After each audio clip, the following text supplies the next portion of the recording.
Hi, everyone. Thanks for joining us today for our Technology and Innovation for CSR Procurement webinar. My name is Leanne Strickler. I am a product expert here at SupplierGateway. I'm also the head of marketing. I just want to do a little bit of housekeeping before we get started. There's going to be lots of opportunities for you to download content during this webinar, and there's going to be a chat box for you to enter any questions into. If you have any questions at all during the webinar, feel free to pop those in the chat and someone will respond to you pretty quickly, generally via email. All right, so without further ado, let's get started and talk about the CSR and what's going on with it. So CSR, corporate social responsibility, is an idea that's been around for a really long time. I originally went to school for sustainability studies and law and policy, and corporate social responsibility was a topic back in 2013 when I graduated, and it's an even bigger deal today. CSR is really becoming more and more important. Investors are very interested in companies that are extending CSR, DEI, and sustainability practices, companies that are, actively becoming more sustainable. There are a lot of investors looking for that. And also, end users, consumers are really, really motivated to buy from companies that share similar values. So if a consumer and by and large, consumers care about DEI, they care about sustainability, and they want their purchases to be with companies that reflect those values. So CSR in the last 5 years, maybe even actually the last 3 years, has really started to change significantly. It's really changed significantly in both the sustainability and DEI landscapes. The biggest overall change is really policies and requirements are changing from voluntary reporting to actual required reporting.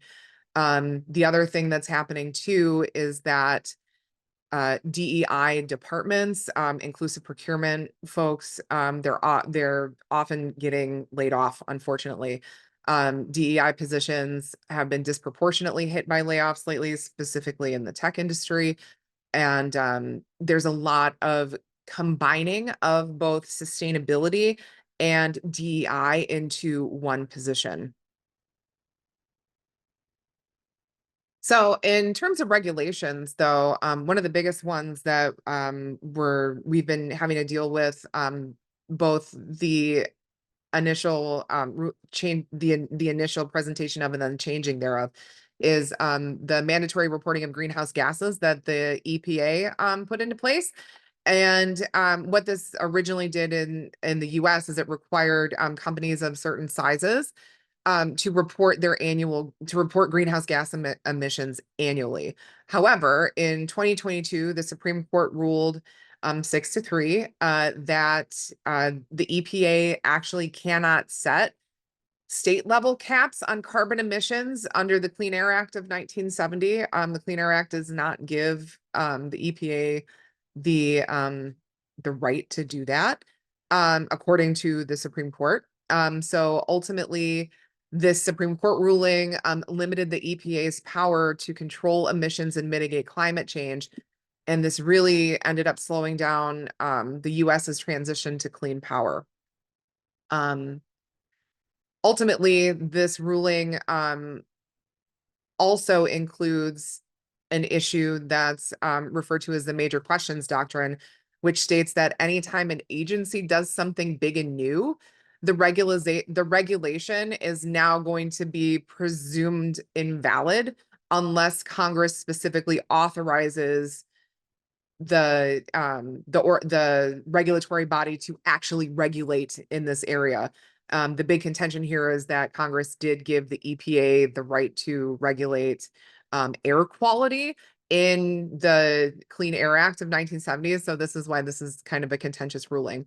But outside of that ruling, there are a couple of other areas that you're going to need to be aware of, especially if you do business in California or internationally. In California, California has always been really on top of sustainability and consumer protection laws and environmental laws and such. But there's two specific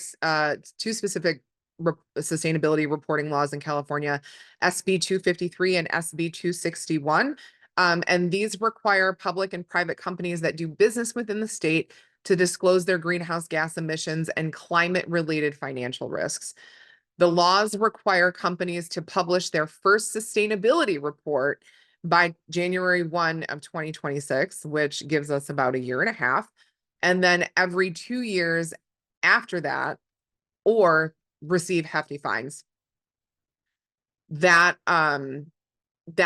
year and a half timeline from now until the report is due is a pretty short period of time for organizations to get their sustainability in order and to also make sure that their supply chain sustainability is in order, because ultimately scope 3 emissions are going to be a bigger and bigger deal in these regulations and in these reports.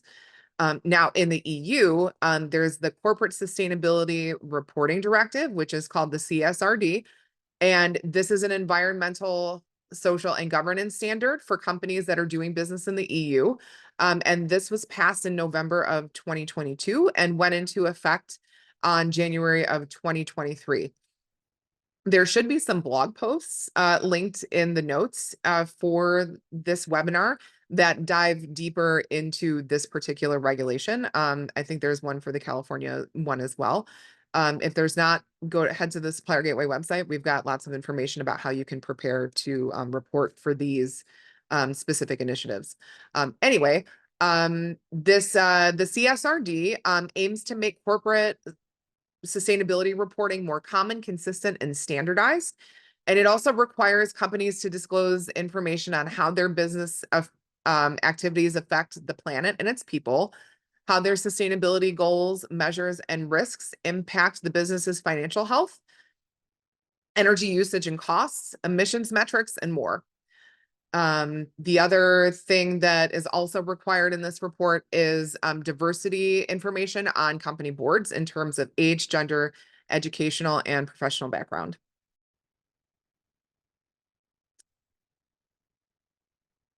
Like I said before, one of the biggest issues that we're starting to face in terms of DEI and ESG both is that these positions tend to be the first to go when layoffs come around.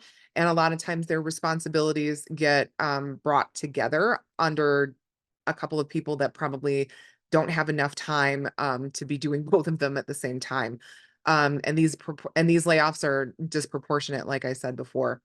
Now, with that being said, the opportunity here is that as Supplier Gateway, we've recognized this, and we understand that that DEI information and sustainability information are generally becoming the responsibility of one individual person.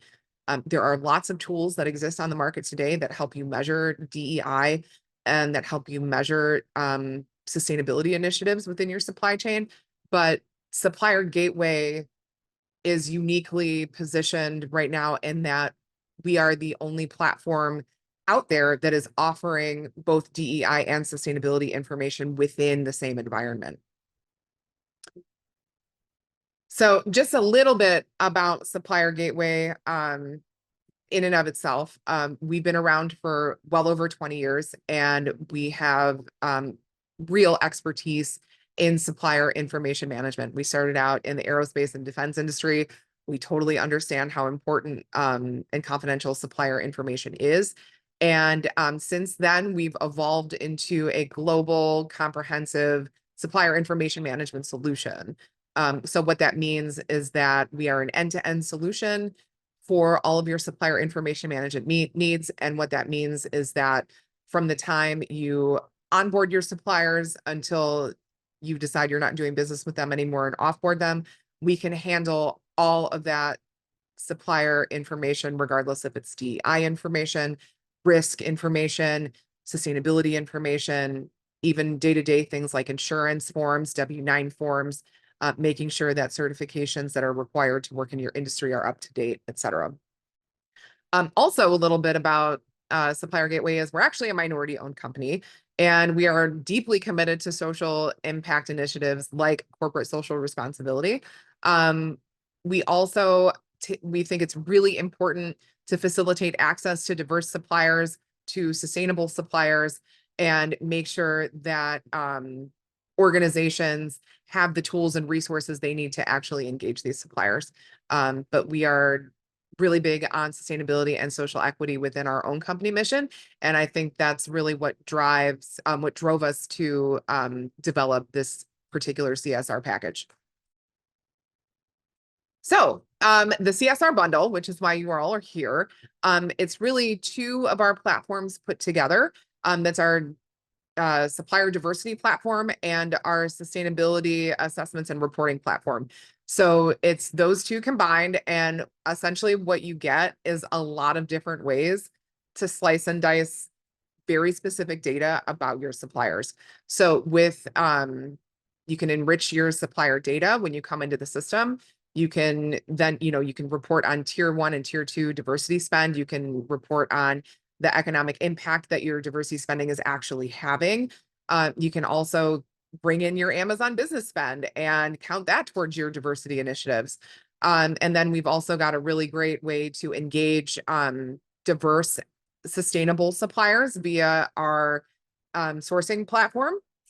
And then if you want to issue invoices, pay your suppliers, we have a really easy to use, quick source to pay platform. And then what's also great about this is you can invite everybody on your team that needs to be a part of it. So if you have a really large team that deals with diversity and sustainability, or you have a really small team, we don't charge you extra for additional seats. With the sustainability assessments and reporting portion, we start you off with 100 assessments, and you can use those assessments however you like.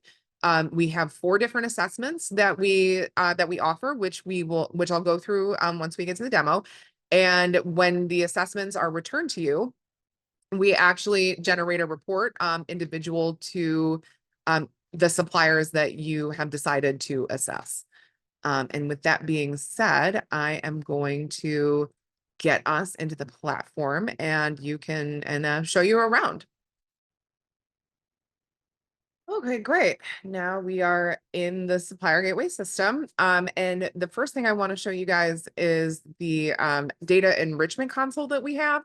So generally speaking, when you get into the Supplier Gateway platform, one of the first things you do is you upload all of your suppliers into the system. A lot of times you don't have the information that you need on your suppliers. Especially as far as diversity is concerned, it's normally pretty tough to get accurate diversity information about your suppliers. So what we do is once you upload your suppliers, we literally scour the internet, scour public databases, private databases, all sorts of databases, and enrich the data on your suppliers regarding diversity classification. So as you can see, we really, in this particular record, we found, 82 minority businesses, 102 women, veteran, small service disabled veterans, no disability owned, small businesses, LGBTQ owned. And then we actually separated those into different levels of quote unquote certification. There's identified, classified, self-certified, certified, and then we have really fast and easy way to certify your suppliers diversity information called enhanced digital certification. And this particular upload did not have any EDC certified suppliers. So generally, once you've gotten your data enriched, that same information often includes your spend. So there's also the you can slice and dice your spend with your suppliers as well. So we are going to go to a year that has a bunch of spend so that you can see what it looks like. Well, it's not a bunch of spend, but it is some. So with this particular filter that's been applied, let me see if I can actually, let me see if I include all this as well and see if it makes a difference. A little bit. Okay. So as you saw here, there's different types of spend that you can include and exclude as part of your criteria. And here you can see this is your tier one diversity spend. So those are going to be your prime suppliers. So you can see here that around 2,487,000 was spent. And it just so happens that all of that spend is diversity spend. And you can see how that's broken out over quarters, and you can actually compare year over year. And you can see up here that just how much you spent with who. It's a women-owned business, minority-owned is literally every category. So woman-owned, veteran-owned, service-disabled veteran, small business, LGBTQ, and then you can also see top 5 women-owned businesses that you spent with, top 5 veteran, top 5 minority owned that you've spent with, so on and so forth. Essentially, when you run this the first time, this is you're benchmarking your data, your spend, and then you can then formulate ways to increase your spend over time. We also have tier 2 diversity spend reporting as well. What that means is you can invite your prime suppliers into the Supplier Gateway system to report on their spend activities with diverse suppliers. And so we're just going to select it here and see if I can get a little bit more data to show here. Yeah, here we go. So essentially, our prime suppliers came in and we had them report on their diversity spend, and you can see just how that breaks down, and you ultimately get credit for this, particularly if you're doing subcontract reporting, or if you're required to do subcontract reporting. What we call this here is our diversity. It's a unique metric to us, and that's our diversity spend, our diversity return on investment. So what this means is, like, you're spending a lot of money with, Acme Co. and Acme Development Company doesn't really, in this case, Acme does spend about 12% of its money with diverse suppliers. So it's actually the return on investment there is about 12%. But you can see here, so the lower this is, essentially the lower amount of money that your primes are actually spending with diverse suppliers. And then you can actually address that with your prime suppliers and see if you can get them to spend with more diverse minority-owned businesses. Outside of these particular reports, which are really easy to run, and you can essentially run them anytime, we also, I'm going to go back to the tier 1 function, because we do have an economic impact reporting function. I know a lot of you that are in DEI are also tasked with economic impact reporting, and we've made economic impact reporting really accessible and easy to do here in the supplier diversity platform. So all you need to do is essentially request the report that you need based on, you can click generate report here, and then it will, when it's finished generating, it will show up in this list. And then you can simply click on this view economic impact results, and then your results will populate here.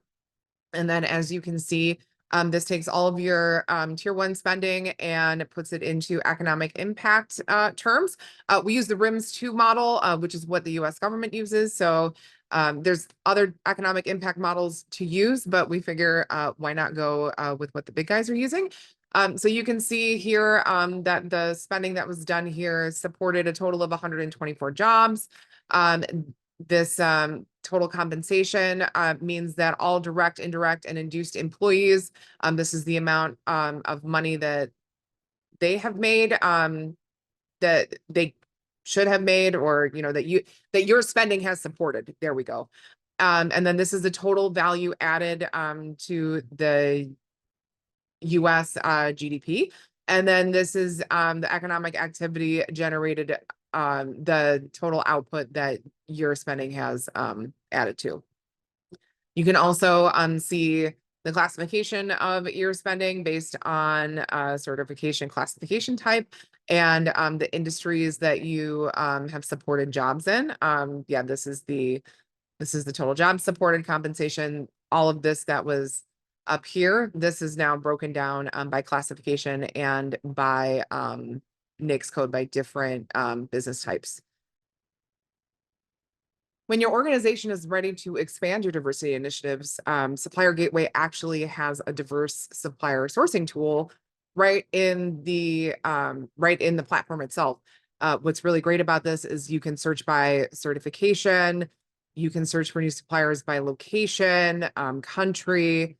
If you can set up your local areas within the Supplier Gateway system, and you can search by local metro area. You can search your current suppliers only, or you can search all suppliers. And so there's really, it's really a robust way to search for diverse and certified suppliers. There's also an advanced search mechanism so that you can really, you can focus in on keyword. If you know a NAICS code that you that can also be helpful. Very specific location. If there's a very specific diversity certification that you're looking for, or city criteria that you're looking for, all of that can also be searched for here. So that's essentially the DEI portion of the CSR platform. Now we're going to talk about the sustainability portion of the CSR platform.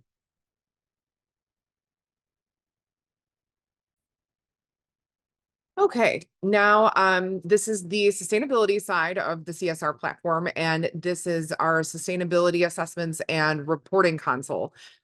This is where you can send out assessments to your suppliers. We offer 4 different types of assessments. We offer a general supplier ESG assessment, which covers a broad range of topics about the ESG initiative goals and initiatives of your suppliers.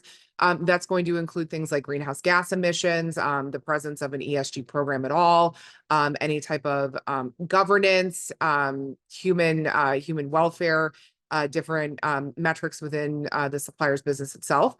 Then we've got greenhouse gas emissions and reporting. That is strictly about greenhouse gas and any programs that a supplier may or may not have around greenhouse gas emissions reduction. We also have a DEI assessment. You can assess the internal DEI of your suppliers, so like any employment initiatives, et cetera. Demographics of currently employed folks. And then we also have a human rights assessment that really deals with labor practices, human trafficking, and the like. I know that's a pretty important thing over in the EU. So in this case, it's very easy to get an assessment made. You simply upload your suppliers, and then you select which assessment you would like them to have. You can give them one assessment or all 4, or any number in between, 1, 2, 3, or 4. And in this console, once the request is made for the assessment, our partners in this particular product, SupplyShift, then send a request to your supplier, and then your supplier logs into the SupplyShift portal and completes the assessment. You can see here that you can see the number of completed assessments, assessments in progress, the assessments that haven't been started, and then the total number of suppliers being assessed. Once the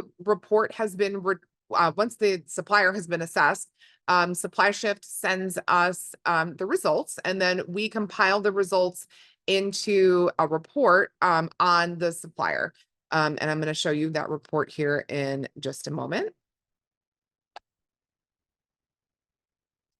So each supplier receives an individual report for each assessment that they take. And then if they take more than one assessment, there's also a compiled report of the results from each assessment that they've taken. So essentially, this report shows you the supplier name, gives you a brief introduction about CSR initiatives. It talks about what we measure. And then it also explains each individual assessment. So for instance, the supplier environmental, social, and governance assessment is a basic assessment of a company's environmental, social, and governance policies. And this is to help your organization better understand risk and help improve the social and environmental conditions that are currently within your supply chain. And then it actually breaks down each assessment into the different areas that the assessment covers. So for ESG, it's governance, company profile, supply chain management, environmental policies and initiatives, occupational health and safety, social labor policies and initiatives, general ESG commitments, and then governance. Then we also have the greenhouse gas leadership and reporting assessment.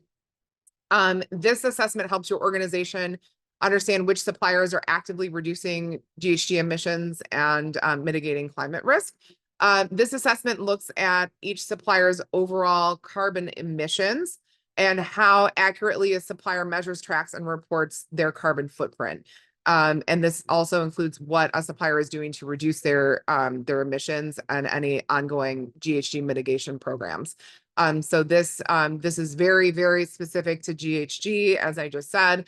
And these are the portions that the assessment includes. So GHG emissions data, GHG emissions methodology. So like, is there GHG emissions reduction actually, are those goals actually scientifically backed?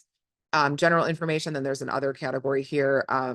Value chain engagement, low carbon offerings of products, GHG management and governance, verification and disclosure, targets and progress. Supplier DEI is a pretty short assessment overall. And what this really does is it helps you understand existing supplier DEI commitment within your supplier's organization. So any commitment statements or policies. You can find out which suppliers have diverse statuses, which suppliers promote diversity within their own supply chains. And then your organization can decide if you want to strategically engage with your suppliers on DEI. Yeah, and this is a pretty short and basic assessment of supplier DEI. And then this is the human rights compliance assessment, which is tailored to the reporting requirements of human rights legislation in Germany and other countries with similar legislation. So like France, Germany, I know California has legislation like this. Australia has legislation like this. Several other countries in the EU have legislation like this as well. This human rights compliance assessment actually improves visibility into your supplier's labor practices. And it allows you to actually like meaningfully address any human rights issues, modern slavery, and trafficking concerns that are happening within your supply chain, and also really helps you get in compliance with global laws and initiatives. And this is a pretty in-depth assessment as far as human rights assessments go. You're going to learn about your suppliers, subcontractors, how they audit them, supply chain risk management, how your suppliers train employees to recognize human trafficking, if there's grievance mechanisms in place, internal risk assessment, work environments, occupational health and safety, recruitment, selection and hiring practices, certification of direct suppliers, and then other social labor policies and initiatives.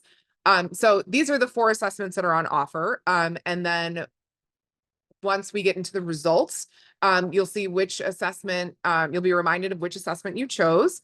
And then these are the results for the assessment. So as you can see, it's the same type of donut situation that originally happened in the explanation, except this now actually has scores with the different assessment areas. So this supplier does pretty okay. They're in a medium ESG commitment, which means that they a rating of medium ESG commitment means that some ESG areas are embedded in the supplier's organization already. So like this supplier has some ESG governance, they have their company profile here, and they've got some social and labor policy initiatives that are in line with national and global regulations. Where they need, and then you can also see where they need work. You can see that their general ESG commitments aren't as good as they could be. The supply chain management isn't as good as it could be. Occupational health and safety is not as good as it could be. And then where they really need a lot of work is their environmental policies and initiatives. So what this is meant to do is it's meant to start a conversation between you and your suppliers so that you can really get down and dirty into figuring out how to improve areas that need specific work. Now, If you're looking for additional data, that the additional data is available. You can see exactly how a supplier has answered questions. You can compare your suppliers, etc. We have a partnership with SupplyShift, like I said earlier, and all of that data is available via the SupplyShift portal, and that portal is included in the price of the CSR package. Unfortunately, I don't have a demo of that portal that I can do right now, but if any of you are interested in seeing that portal, I'm going to make sure that there is a video of that portal somewhere available down in one of these areas over here. And then that'll actually show you what the SupplyShift portal, what information you can get from that portal too. So essentially, yep, each of your suppliers gets a report like this depending on the assessment. And then there's a little bit of next steps that you can, that you can use to start engaging with your suppliers about how to improve those yellow and red areas on the assessment. All right, and so that is the sustainability console. Now we also have a sustainability dashboard, and what this dashboard does is it allows you to see kind of an overview, a high-level overview of what's going on in your supply chain right now. So you can see here like assessment progress. You can see how many have finished, how many are working on the assessment, how many need to work on the assessment. You can also separate by countries. And then you can also see the score distribution here for your for the assessments that have been taken. You'll be able to, if there were more than one, if you gave more than one assessment out, you can also slice and dice by assessment type. And then you can also, again, by country. And then if you did use more than one assessment, you can also see overall how your supply chain did in each of the areas that we assess. There's going to be more features and additions coming to this dashboard, probably within the next release or two. So be on the lookout for those new features that are going to be coming out. And then that's really about it. That's the CSR program. That's the CSR platform in a nutshell. So just to recap really quickly what we went over today, clearly we went over the CSR platform. And then also what we talked about is that like having the right tools to report on CSR is an absolute game changer. And the SupplierGateway platform is specifically made with the combination of DEI professionals and sustainability professionals in mind. Oftentimes them either being on one team or actually just one person. Being able to find suppliers is being able to find diverse suppliers to expand your programs is going to be really instrumental in increasing your supply chain DEI. You're also going to be able to get your suppliers assessed really quickly with this platform. I forgot to mention when I was doing the demo that the average turnaround time for the assessments is roughly 3 weeks. And it's a really, really fast and easy way to get your suppliers assessed in terms of sustainability. And it's also a very, very quick way to report on your diversity spend in terms of your supplier diversity program. The other great thing about the CSR platform is that it centralizes all of your supplier data. So any supplier that comes into the system, you can then assess their DEI, you can assess their sustainability, you can collect all the information that you need about them to start doing business with them, be it insurance forms, be it certifications, be it, accounts payable information, all kinds of stuff like that. And all of that data is going to live in a centralized place that's easy for anybody on any of your teams to get access to. So with that, I am going to let you get back to the rest of your day. Thank you so much for joining me for this overview. And don't forget that you can either book a live demo of this platform with the sales team, or you can take a self-guided tour and share those self-guided tours with your fellow employees and other decision makers, should you want to move forward with the SupplierGateway platform. So again, any questions that were asked during the webinar, we'll be getting back to you via email. And thanks so much for your time and enjoy the rest of your day.